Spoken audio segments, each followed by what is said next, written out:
لا تنسوا الاشتراك في القناة تشجيعا لنا على نشر المزيد. هذا ما حدث في جنوب ماليزيا.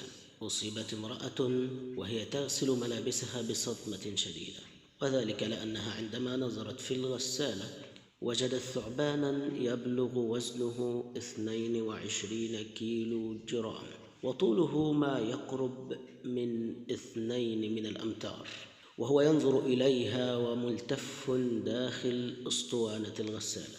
وفكرت السيدة في طلب المساعدة من خدمات الطوارئ وفق ما ورد في صحيفة ميرور البريطانية، وأظهرت الصور الصادرة عن خدمات الطوارئ ورجال الإطفاء وهم يستخرجون الثعبان من الغسالة حجم المشكلة التي وقعت فيها تلك المرأة. وقال كبير مسؤولي مكافحة الحرائق لوسائل الإعلام المحلية إن مسؤولي مكافحة الحرائق وجدوا سابقا ثعبانا يبلغ طوله 1.82 سنتي ويزن 20 كيلو جرام داخل إحدى الغسالات في إحدى المحال التي تقدم الخدمات الاجتماعية للأفراد. وأضاف: تم إطلاق سراح الثعبان في البرية بعد الإمساك به دون وقوع مزيد من الحوادث. وفي واقعة أخرى، أصيبت بلدة بريطانية صغيرة بالصدمة بعد أن شوهد ثعبان كبير ضخم يسبح في إحدى القنوات والمجاري الصغيرة،